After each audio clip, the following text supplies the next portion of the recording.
At the Toronto Harbourfront, I found my son sitting on a wooden bench with my grandson and two duffel bags, everything he owned packed into faded canvas. I had just finished a meeting downtown when I saw them there, staring at the gray November water. I pulled my car over so fast that the tires squeaked against the wet pavement. Daniel didn't look up until I was standing right in front of him. His eyes were hollow, exhausted, the look of a man who had been fighting a war he never signed up for. "Dad!" Oliver ran to me immediately, his little arms wrapping around my legs. "Grandpa, Daddy says we have to find a new house. Can we live with you?" I knelt down to his level, brushing the hair from his forehead.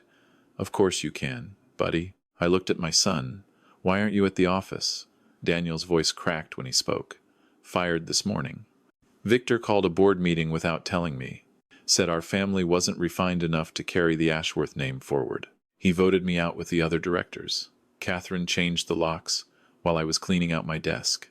The words hung in the cold Lake Ontario air. 4 years of watching my son try to earn respect from people who had already decided he would never be enough. 4 years of Victor Ashworth explaining at every family dinner why certain bloodlines understood success and others merely stumbled into it. I had kept my promise to stay out of it. That promise died the moment I saw them on that bench.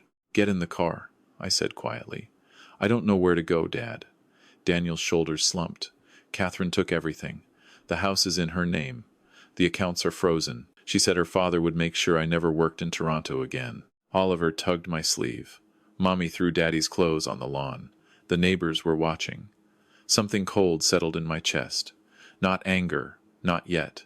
Something more deliberate, more patient. I picked up both duffel bags and nodded toward my Mercedes. "Let's go home. We'll figure this out." What I didn't tell Daniel was that there was nothing to figure out. I had been figuring it out for 4 years, watching, waiting, documenting every insult and every slight. Victor Ashworth had just made the worst mistake of his life. He thought he was dealing with a retired old man who got lucky in construction. He had no idea he was dealing with the person who had been signing his paychecks all along. Welcome to our channel. If this story resonates with you, please like, subscribe, and turn on notifications for more powerful narratives. We're curious, where are you watching from? Share your location in the comments. Note: this tale combines fictional elements with real-world themes for dramatic effect and learning. Names and settings may be imagined, but the lessons about loyalty, strategy, and family are drawn from genuine human experience. We drove north through the city in silence. Oliver fell asleep within minutes, his head resting against his father's shoulder. I watched them in the rearview mirror, my son who had aged a decade in a single morning, my grandson who still believed that grandpas could fix anything. "I built Fitzgerald Development over 40 years, I said as we crossed the Don Valley. "Started with one renovation project in Scarborough. Now we do commercial developments across 3 provinces. 800 million in annual revenue." Daniel knew the numbers, but I needed to say them out loud. What he didn't know was the rest of it. 4 years ago, I bought Ashworth Properties through a numbered company registered in Alberta, I continued. The acquisition was completely anonymous. Victor has no idea who actually owns his firm. Daniel's head snapped up. "What?" I kept my eyes on the road. "When you came to me 4 years ago, you said you wanted to prove yourself on your own merits. You wanted to earn respect, not inherit it. You asked me not to interfere with your marriage or your career. So I made you a deal. I wouldn't step in unless you asked me to. But Dad, that means Victor Ashworth has been working for me this entire time. Every bonus he collected, every executive decision he made, all of it happened inside a company I own. He has been my employee for 4 years without knowing it." The silence stretched between us. Oliver stirred slightly but didn't wake. "Why didn't you tell me?" "Because you asked me not to interfere. You needed to know you could stand on your own 2 feet. I met his eyes in the mirror. But that deal ended the moment I saw you and Oliver sitting on that bench with your lives packed into 2 bags. Daniel swallowed hard. "What are you going to do?" I smiled, but there was nothing warm about it. Victor wanted to play games with bloodlines and breeding. Now he's going to learn that, in my world, the only thing that matters is who holds the deed, and I hold every deed that matters in his life. The gates of my property in King City appeared through the autumn trees. 20 acres of forest and gardens, the house I had built with my own hands 30 years ago, back when I was still swinging a hammer alongside my crew. Home? Daniel stared out the window at the property. I had no idea you owned Ashworth Properties. Nobody does. That's the point. I parked in front of the main house and turned to face my son directly. Victor Ashworth thinks he destroyed you today. What he actually did was declare war on someone who has spent 4 years preparing for exactly this moment. Every insult he ever threw at you, I catalogued. Every condescending comment about your education, your background, your family, I remembered. I was building a case, Daniel, and now I'm going to present it. Inside, I got Oliver settled in one of the guest rooms, while Daniel sat in my study, still processing everything. When I returned, he was holding a glass of whiskey with shaking hands. The Ashworths have connections everywhere, he said. Victor plays golf with judges. Catherine's brother works at the RCMP. They'll bury me with lawyers. I sat down across from him. Let me tell you something about connections. Victor's connections are social. People smile at him because he throws good parties and donates to the right charities. My connections are structural. I own the buildings where his friends work. I supply the materials for their developments. I hold the mortgages on properties they think they own. There's a difference between being popular and being powerful. Daniel looked at me with something between hope and fear. What exactly are you planning? The reckoning, I said simply. But first, I need you to understand what they did to you, because it's worse than you know. I opened my desk drawer and pulled out a black folder. Frank Chen, my head of security, had delivered it that morning. I had suspected something was wrong for months. The evidence confirmed every suspicion and revealed crimes I hadn't imagined. This is going to be difficult to hear, I told Daniel. But you need to know everything before we move forward. He set down his whiskey and nodded. I'm ready. I opened the folder to the first document. 6 months ago, Ashworth Properties started missing quarterly projections. Not by much at first, but the pattern was consistent. Revenue down, expenses up, explanations vague. I asked Frank to investigate. What he found went far beyond bad management. Daniel, there are 17 loans, totaling $22 million, that have been taken out in your name over the past 18 months. Daniel's face went pale. What are you talking about? I don't have any loans. You don't. But someone using your identity does. I slid the documents across to him. Each loan application bears your signature, your employment history, your social insurance number. Except you never signed these applications. They were forged using samples of your actual signature from company documents. His hands trembled as he flipped through the pages. 22 million. How is that even possible? Victor had access to all your personal information through the company. Catherine likely provided everything else. Documents from home, financial records, anything with your signature. They used sophisticated digital forgery to create loan applications that would pass initial scrutiny. The collateral on these loans, I continued, is Ashworth Properties itself. When the loans default, and they will default because the payments have already stopped, the banks will seize the company. But here's the clever part. They structured it so that you, personally, are listed as the guarantor. You would be liable for $22 million you never borrowed. You would face bankruptcy, possibly prison. Daniel looked like he might be sick. They were setting me up to take the fall for their fraud. That's not all, I said, my voice hardening. I pulled out a second set of documents. Frank found security camera footage from your home, hidden cameras, the kind used for nanny monitoring, except they weren't watching the nanny. For the past 8 months, Catherine has been recording you. Every argument, every moment of frustration, every time you raised your voice, even slightly. He stared at me, not comprehending. Why would she record me? To build a case. I showed him a transcript. These clips would be presented to a family court judge as evidence that you're emotionally unstable, aggressive, dangerous to Oliver. The recordings are edited to remove context. In one clip, you're shouting. What the audio doesn't show is that you were shouting because Oliver had run toward a busy street. In another clip, you slam a door. The audio doesn't capture that Catherine had just told you your mother was a nobody who married above her station. A custody case, Daniel said slowly, the horror dawning on him. They were going to take Oliver away. Full custody to Catherine. Supervised visitation for you, if any. Combined with the fraud charges, you would have been painted as a criminal and an unfit father.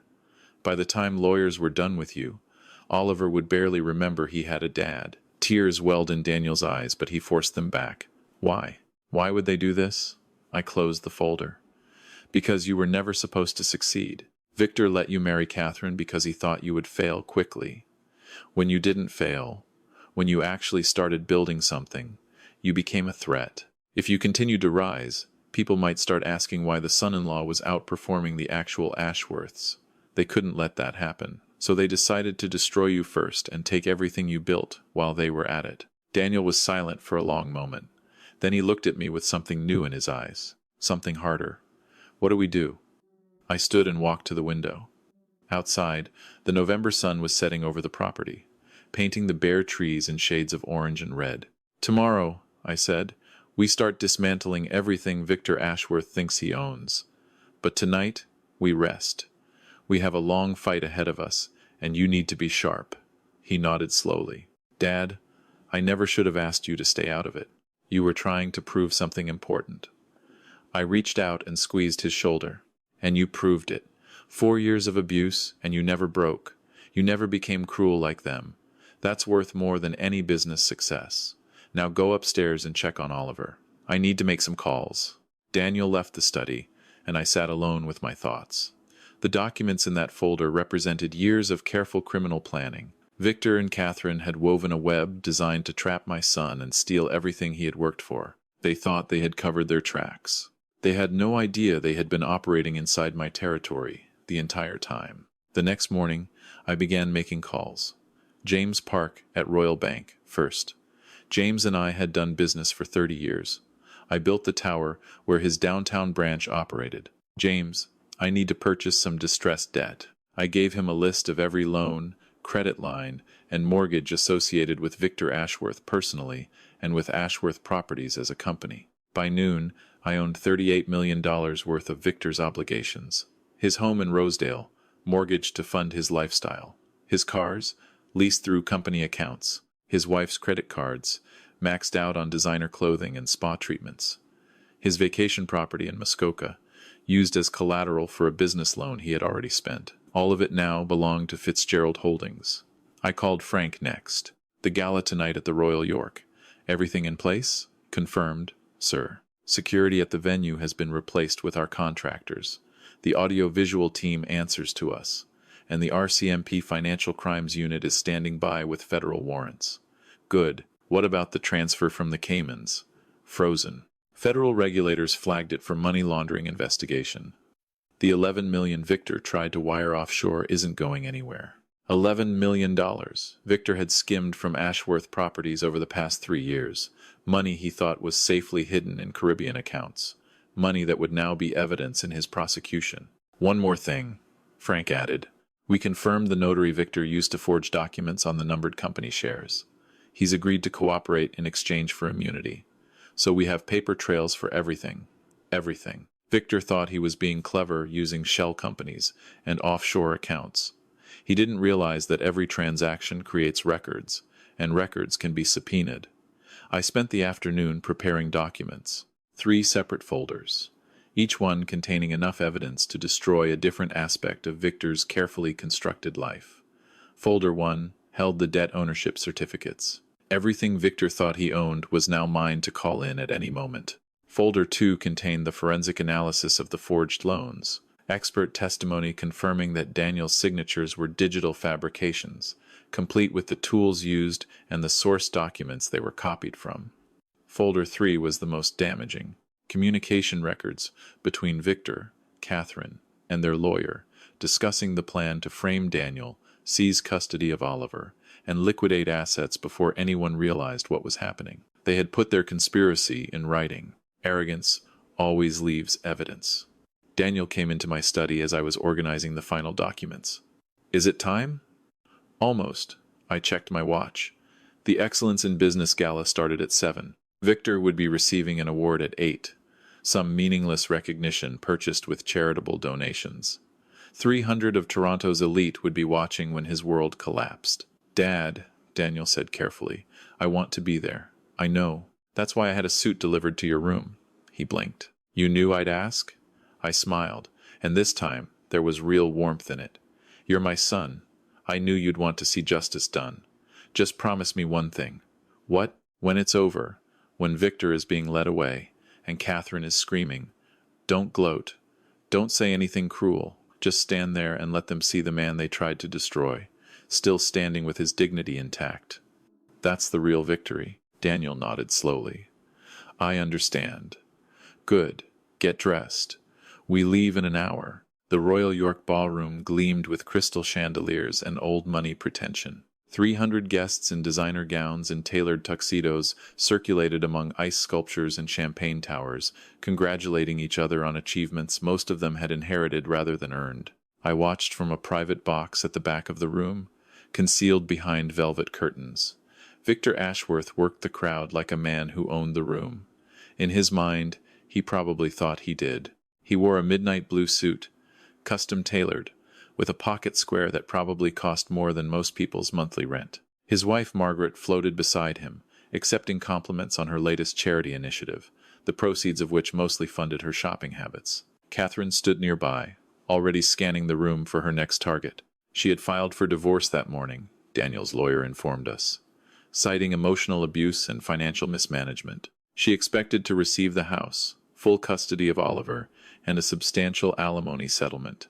Instead, she was about to receive a masterclass in the consequences of betrayal. At 7:45, something shifted. Victor checked his phone and froze. I watched his face go through a series of emotions: confusion, disbelief, panic. He showed the screen to his wife. Her expression crumbled. They both started frantically tapping at their devices, trying different accounts, different cards, all frozen, all blocked, all owned, as of that morning, by companies I controlled. The Whisper network activated. I could see it spreading through the room, guests leaning close to share the latest gossip.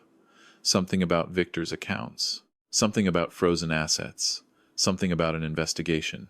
By 8 o'clock, when Victor was supposed to take the stage to accept his award, half the room was looking at him differently. The admiration had been replaced by the particular hunger that wealthy people reserve for watching one of their own fall from grace. "Ladies and gentlemen," the Master of Ceremonies announced, "it is my great honor to present this year's Excellence in Business Award to Mr.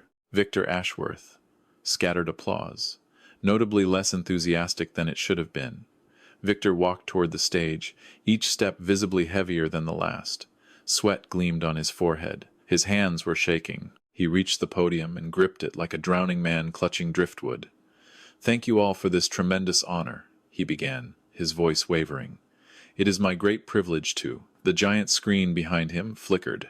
Instead of the Ashworth Properties logo, a video began to play. Victor's own voice, recorded 3 months ago in his office, filled the ballroom. "Let the idiot sign whatever we put in front of him. By the time he realizes what happened, we'll have transferred everything to the Cayman accounts. Daniel goes to prison, we keep the company, Catherine gets the kid. Everyone wins except the people who deserve to lose." The ballroom erupted in gasps. 300 phones rose simultaneously, recording the screen, recording Victor's horrified face, recording history. The video continued.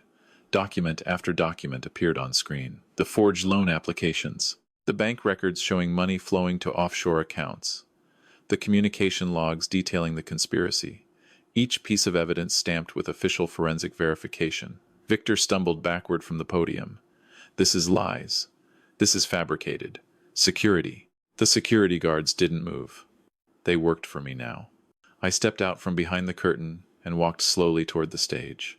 My footsteps echoed in the stunned silence. Daniel emerged from a side entrance and walked beside me. "Good evening, Victor," I said, my voice carrying through the microphone. "I believe we need to discuss your employment situation." His face went white. "What are you talking about? I'm not employed by anyone. I own Ashworth Properties." I reached the podium and stood beside him.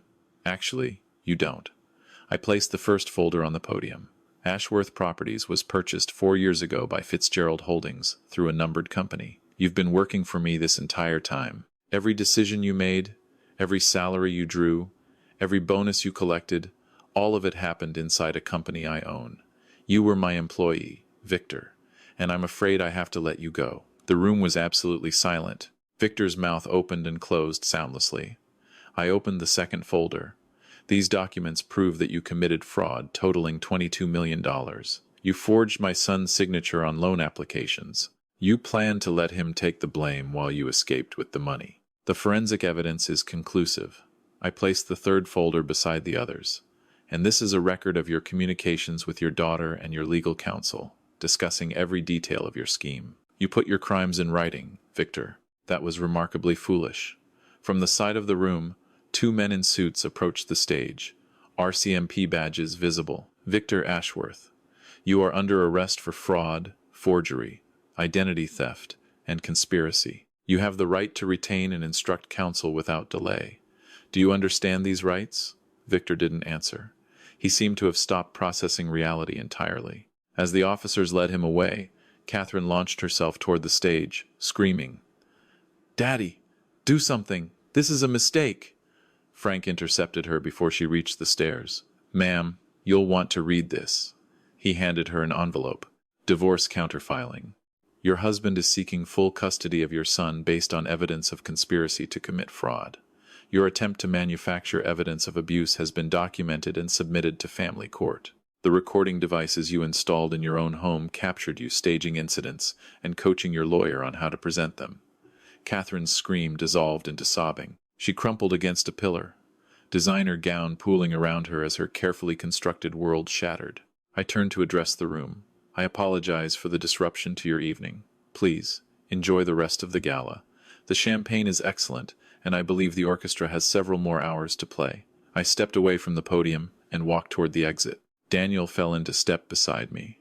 300 faces watched us leave, some horrified, some fascinated, most already calculating how to distance themselves from the Ashworth name. Outside, the November wind cut sharp and clean. I took a deep breath of cold Toronto air and felt something release in my chest, a weight I hadn't realized I was carrying. "It's over," Daniel said quietly. "No." I shook my head. "This part is over. Now comes the harder work." "What do you mean?" I turned to face my son. "Revenge feels good in the moment, but it doesn't heal anything. Tomorrow, we start the real process, rebuilding your life, helping Oliver understand why his mother won't be around for a while. Teaching him that family isn't about bloodlines or money. It's about showing up for each other when things are hard." Daniel nodded slowly. "I want to do better than they did. I know you do." I reached out and gripped his shoulder. "That's why you will." 2 weeks later, I sat on a bench at High Park, watching Oliver chase Canada geese across the frozen grass. His laughter rang out clear and pure in the December air, the sound of a child who had already started to heal. Daniel sat beside me, 2 steaming cups of coffee from a vendor cart warming our hands. The news had reported the story extensively. Victor Ashworth, once celebrated businessman, now facing decades in prison. His wife had filed for divorce the moment the accounts were frozen, apparently deciding that loyalty was less important than maintaining access to her lifestyle. She was currently trying to salvage what she could of their social standing, a hopeless task given that every charity in the city had quietly removed her from their boards. Catherine's situation was more complicated. The evidence against her was damning, but she was cooperating with prosecutors in exchange for a lighter sentence. She had agreed to supervised visitation with Oliver, acknowledging that her actions had made her unfit for primary custody. Daniel told me she cried when she signed the papers. I didn't feel satisfaction at that. I felt tired and sad and relieved that it was over. The courts moved quickly when the evidence was this clear. Daniel received full custody of Oliver. The forged loans were invalidated, the debt transferred to Victor's personal liability. Ashworth Properties continued to operate, now openly under Fitzgerald Holdings, with Daniel installed as CEO. He had earned the position the hard way, by surviving everything they had thrown at him and refusing to become like them. "Grandpa." Oliver ran toward us, cheeks red from the cold, holding a feather he had found. "Look what I found. Can I keep it?" I examined the gray-blue feather with appropriate seriousness. "That's a goose feather. Very valuable. You should definitely keep it." He beamed and stuffed it carefully into his pocket before running off again. Daniel watched his son with soft eyes. "I'm going to be there for him, Dad. Really there. Not like..." He trailed off, but I knew what he meant. Not like I was. I finished quietly, working 16-hour days, missing birthdays and school plays, building an empire while my son grew up without me. He looked at me, surprised. "I've made a lot of mistakes, Daniel.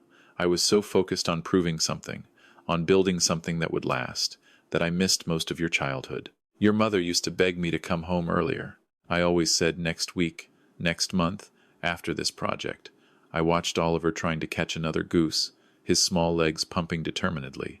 Then she got sick, and suddenly there was no more next week. I had all the money in the world, and I couldn't buy back the time I had wasted.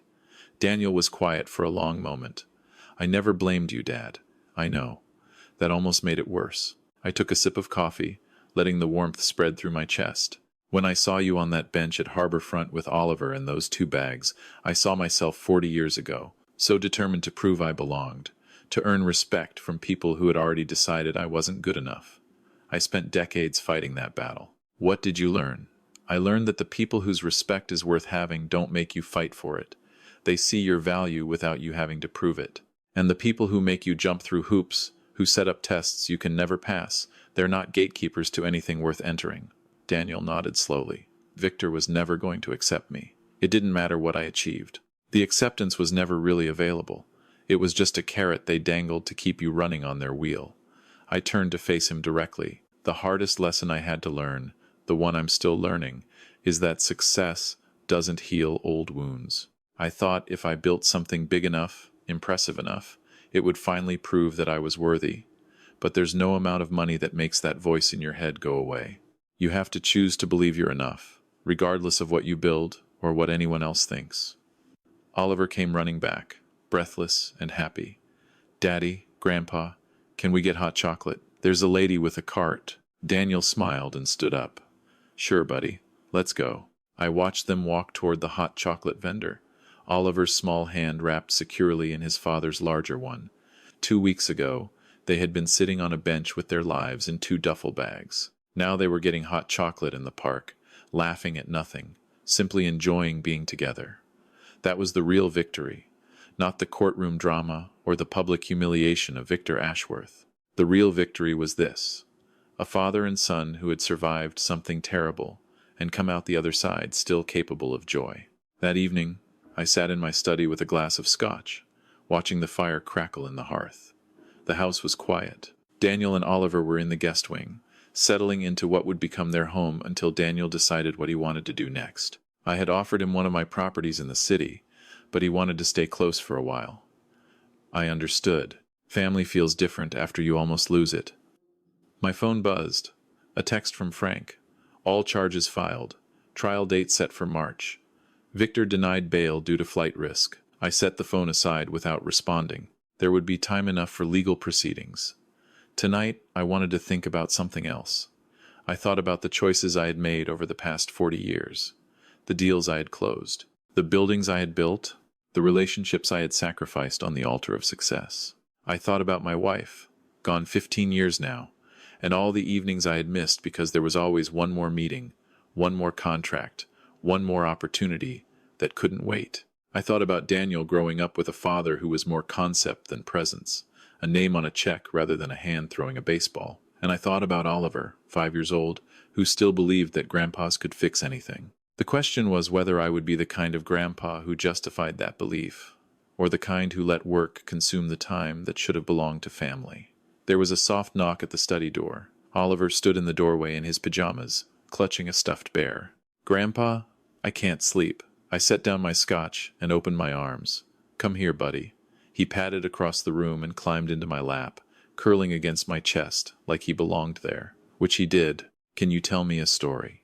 I wrapped my arms around him and thought about all the stories I knew: business triumphs and corporate battles, strategic victories and defeated enemies. None of them seemed appropriate for a 5-year-old at bedtime. "Let me tell you about your great-grandmother," I said instead. "She came to Canada from Portugal when she was 17 years old. She didn't speak English. She didn't have any money. She worked in a fish processing plant for 12 years to put your grandfather through school." "That's a lot of fish," Oliver said solemnly. It was, but she never complained. She used to say that hard work was a gift because it meant you had the chance to build something. Every fish she cleaned was a brick in the house she was building for her family. She sounds nice. She was. She taught me that the most important things in life aren't things at all. They're people. The family you choose to love and the time you choose to spend with them. Oliver yawned. "Grandpa, Will Mommy ever come back? I held him a little tighter. Your mommy made some bad choices, buddy. She's going to have to spend some time thinking about those choices and learning to make better ones. But your daddy and I will always be here for you. Always. He was quiet for a moment. I'm glad you fixed it, Grandpa. I kissed the top of his head. Me too, buddy. Me too. Within minutes, his breathing had slowed into the rhythm of sleep. I sat there in the firelight, holding my grandson, thinking about second chances and the people who deserved them. Victor Ashworth hadn't deserved a second chance. He had used his first one to hurt people who trusted him. But Oliver did. Daniel did. And maybe, if I was careful and intentional about it, I did too. Tomorrow I would start restructuring my schedule. Fewer meetings, more park visits, fewer conference calls, more bedtime stories. I had spent 40 years building an empire. Now I was going to spend whatever time I had left building something more important. A family that knew they were loved. A grandson who would grow up knowing his grandfather's face, not just his name on a building. A legacy measured in memories, not money. Outside, snow had started to fall. The first real snowfall of December, blanketing the property in white. Oliver stirred slightly in my arms, murmured something unintelligible, and settled back into sleep. I watched the snow accumulate on the windowsill and made myself a promise. I would be there. For every school play and hockey game and skinned knee, for every bad dream and broken heart and moment of doubt, I would be the grandfather Oliver deserved, not the father Daniel had been forced to accept. It wasn't too late. That was the miracle of second chances. It was never too late to choose differently. If you've stayed with me through this journey, through the betrayal, the strategy, and the reckoning, leave a comment below. Tell me, would you have done the same to protect your family? I need to know I'm not alone in this. And a word of caution. What comes next is the part that matters most, more than any courtroom victory or financial conquest. If you prefer to remember tonight's justice as the ending, you're free to stop here. But if you want to understand what this story really taught me, stay with me just a little longer. Victor Ashworth was sentenced in March to 14 years in federal prison. His assets were liquidated to repay the fraudulent loans. The house in Rosedale was sold to satisfy debts. The vacation property in Muskoka became a rehabilitation center for at-risk youth, purchased by a foundation I established in my wife's name. Catherine received 5 years of probation and mandatory counseling. She sees Oliver every other weekend now, supervised visits at a neutral location. Daniel tells me she's trying to be better. I hope that's true, for Oliver's sake. Children deserve to believe their parents can change. Margaret Ashworth remarried within a year to a real estate developer in Vancouver. She never spoke to her ex-husband again after the trial. Loyalty, it turned out, was transactional for the Ashworth women. Daniel runs Ashworth Properties now, though he's changed the name to Harbourfront Development. A fresh start, he said. New name, new values, new way of doing business. He instituted profit sharing for employees, community investment requirements for every project, and strict ethical guidelines that would have made Victor choke on his champagne. He's also coaching Oliver's hockey team this winter. Never misses a practice, never misses a game. He's becoming the father I should have been. As for me, I'm learning that retirement isn't about stopping. It's about choosing what to start. I volunteer twice a week at a youth entrepreneurship program downtown, teaching kids from difficult backgrounds how to build businesses. Some of them remind me of myself at that age. Hungry, determined, convinced that success would solve all their problems. I try to teach them what I wish someone had taught me. That success without family is just loneliness with good furniture. That revenge, however satisfying, doesn't fill the holes that betrayal leaves behind. That the best thing you can build isn't a company or a fortune, but a life where the people you love know they're loved. Oliver is 6 now. He's lost 2 teeth and learned to skate backwards and decided he wants to be a firefighter, or maybe an astronaut, or maybe both. He still asks me for bedtime stories most nights, and I still tell them. Stories about his great-grandmother and the fish processing plant. Stories about building things that matter. Stories about showing up for the people who need you. Last week, he asked me what a legacy was. I told him it's what people remember about you after you're gone. He thought about that for a while. Then he said, I want people to remember that I was nice. I told him that was the best legacy anyone could hope for. Looking back now, sitting on the same bench at High Park where Oliver first learned to chase geese, I realized something important I need to share with you. Don't be like me. Don't spend 4 decades building wealth while your family grows up without you. Don't let pride convince you that your children need to prove themselves through suffering. Don't wait until you're 65 to learn that the only thing worth having is the people who choose to stand beside you. Stories like mine, the ones about revenge and corporate warfare and bringing down corrupt enemies, they make for compelling narratives. But you know what? The best stories aren't about destruction. They're about building, about showing up, about answering when someone you love says, "I need you." Real family stories are written in presence, not in power. In forgiveness, not in fury. In the daily choice to prioritize people over profits. God gave me 3 chances I didn't deserve. First, He preserved my son when I failed to protect him. Second, He gave me the resources to fight back when others had none. Third, He granted me Oliver, a living reminder that legacy isn't measured in square footage or annual revenue, but in the quality of the love we pass down. The scriptures tell us that, "What does it profit a man to gain the whole world and lose his soul?" I gained Fitzgerald Development, $800 million in annual revenue, properties across 3 provinces. But I nearly lost what mattered most: my family, my presence in the lives of people who needed me, my chance to be more than just a name on a check. Family stories shouldn't be about courtroom victories and financial takedowns. The family stories worth passing down are about the grandfather who learned to play hockey at 65 because his grandson wanted a skating partner. The father who turned down a promotion because it would mean missing too many bedtime stories. The grandmother who chose presence over perfection, showing up flawed but consistent, day after day after day. These are the family stories that actually matter, the ones that echo through generations, not because of their drama, but because of their truth. If you're facing betrayal like I did, whether from in-laws, business partners, or people you trusted with your heart, remember this: justice matters.